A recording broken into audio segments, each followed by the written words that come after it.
We're back at Shermer High School, the site of what had to have been some sort of childhood trauma suffered by the director, John Hughes. You wouldn't know anything about it. The Breakfast Club. It's the story that defined a generation, which chronicles the events of 5 juvenile delinquents as they serve their disciplinary action as a result of their individual destructive behavior. What can I say? I'm thrilled. Where instead of using the time wisely and reflecting on what brought them there, they instead spend the next 8 hours and 54 minutes to mock and ridicule a well-intentioned civil servant. Don't mess with the bull, young man. You'll get the horns. So stay tuned as we take a deep dive into Barry Manilow's closet and deconstruct this group of self-absorbed, I'm so popular. Everybody loves me so much at this school. drug-addicted, Chick, Napoli Poke. sadomasochists. On this edition of Cinema CPR. I'm Lifeguard Dan. And I'm Owen the Slob. With Brock the Broccoli.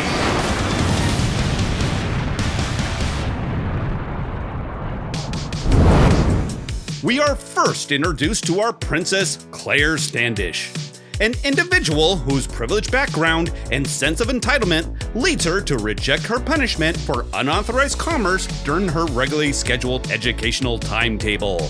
I know it's detention, but I don't think it belongs in here. Wow, this girl could put Instagram models to shame. Next, we meet the brains of the outfit, Brian Johnson. You are a parent's wet dream. A kid destined to spend his entire life trying to liberate himself from the friend zone. Excuse me for being a virgin. I'm sorry. And if Brian is the brains, then Andrew Clark is the muscle. An individual who has everyone pulling for him. So you get treated differently because Coach thinks I'm a winner. So does my old man. And still managed to find something negative in it. And uses it as an excuse to torment his fellow classmates.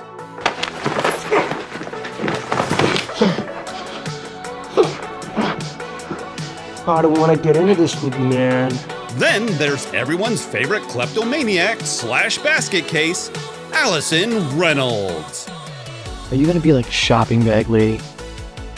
A girl whose only true crime is hoarding.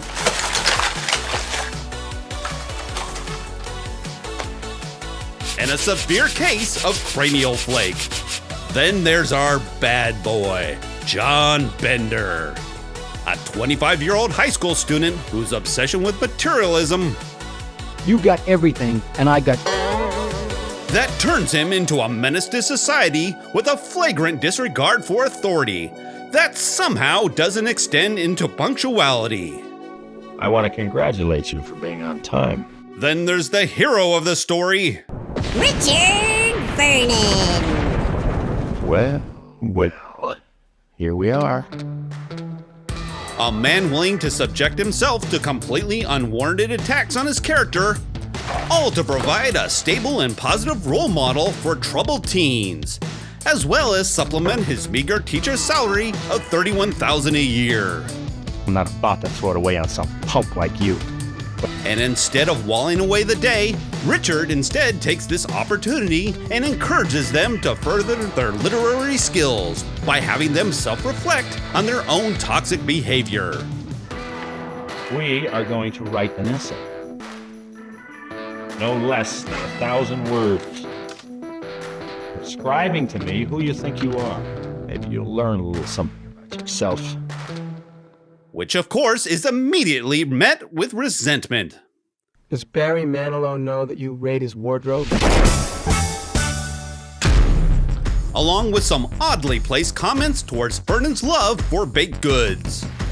That man is a brownie hound. Wanting to push the boundaries even further, Bender rings the library door so Vernon can't spy on them.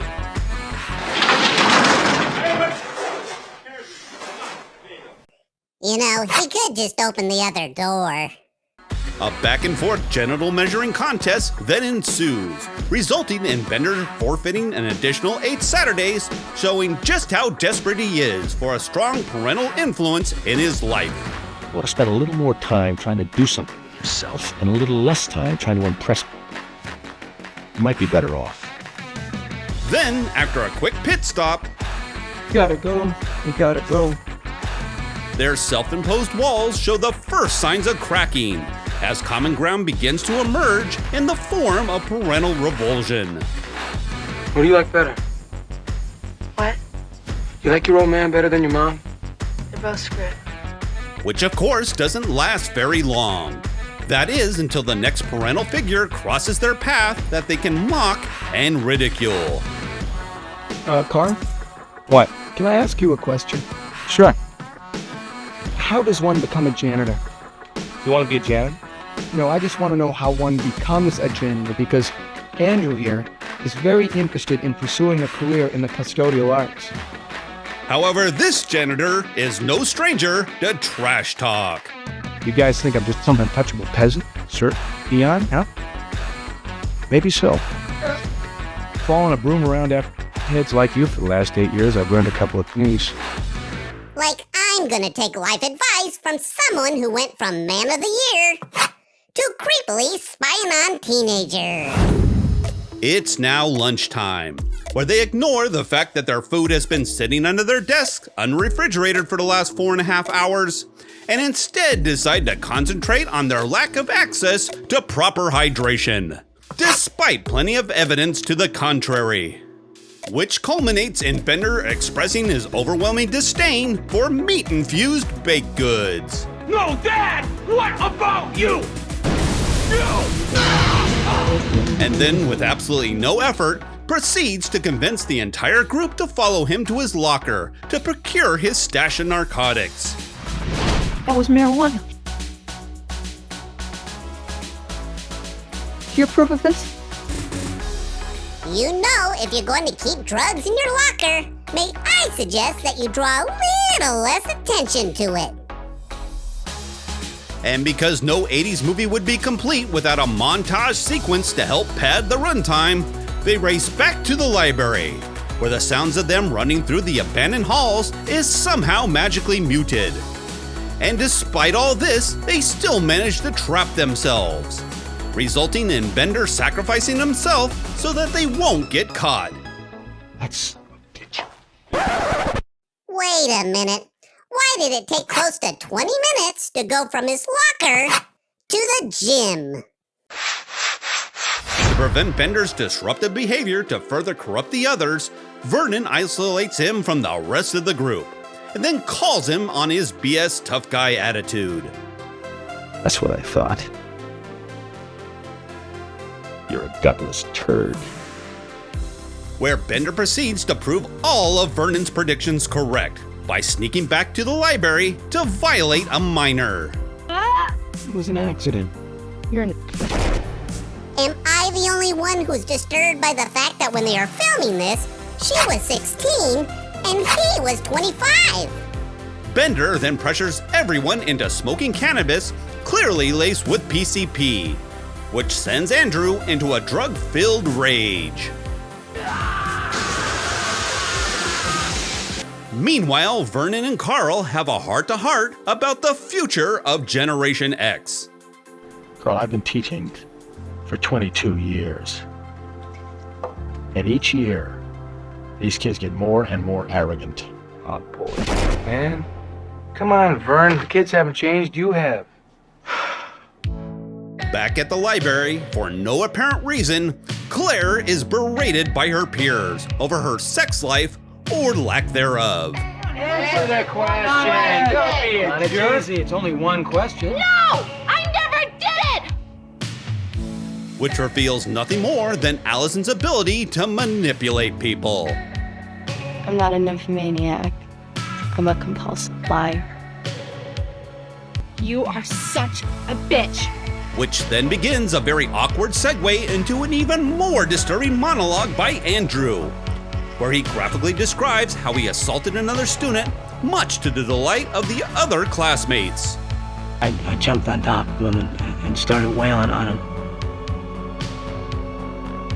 And my friends, they just laughed and cheered me on.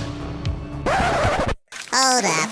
Are you telling me that he assaulted another student, humiliated him in front of his classmates, did untold amounts of psychological damage, scarring him for life, just so his dad would think it was cool, and all he got was Saturday school? Man, I miss the 80s. Then, instead of calling him out for the piece of excrement he really is, they all instead to go back to hating on Claire for telling the truth about what will happen when they return to school on Monday. So on Monday, what happens? Are we still friends, man? We're friends now, that is. Yeah. You want the truth? Yeah, what's the truth? I don't think so. You are a. Why? Because I'm telling the truth? That makes me a. And just when we start to gain a little respect for Claire for being the only honest one in the group, we are quickly brought down to earth by her all about me attitude. Friends wouldn't mind because they look up to us. You're so conceited. You're so conceited. You're like full of yourself. Why are you like that? I'm not saying that to be conceited. Fearing that Claire might steal the title of Sphincter of the Year, Andrew quickly rebounds with his own reaction to Brian's suicide attempt. No, killing yourself is not an option. Well, I didn't do it, did I? No, I don't think so. It was a handgun. That's slick. Look up from the locker. It's not funny. Nothing says comedy quite like a desperate cry for help. And because we're under the 90-minute mark, we have just enough time for a little dance montage, where Bender proceeds to simulate coitus with a sculpture by Henry Moore. Lucky for them, Vernon went mysteriously deaf halfway through the movie. And as Bender makes his way back to solitary confinement, Claire decides to redeem herself to all the members of the group by sucking up to Brian. You're the smartest, right? Well, We trust him. Giving Allison a makeover as well as an instant erection for Andrew. And then tops it off by starting a relationship that will eventually turn abusive with Bender. see you next Saturday. You bet. And despite giving very specific instructions at the beginning of the film, We are going to write an essay. No less than 1,000 words. Describing to me who you think you are. This is a test? they proceed to turn in a self-congratulating manifesto that clocks in at only 97 words. So there you have it, everybody. The Breakfast Club. A step-by-step guide on how not to take personal responsibility and simply blame everything on your parents. When you grow up, your heart dies. Who cares? I care. It's not your heart that dies, just your hopes and dreams. A movie that leaves us with just as many questions as it does answers. Like, why would a school let a teacher with emotional instability to be around kids? Oh, Mr. Terry. A history of slight mental illness. Wondering so. How is Claire able to hold her lipstick despite her lack of cleavage? All right. Great. And last but not least, Young man, have you finished your paper? so write your answers in the comment section down below. And while you're at it, why not show us a little love by enlisting in and spreading our weekly complaint fest to the masses? Or else, I'm cracking skulls.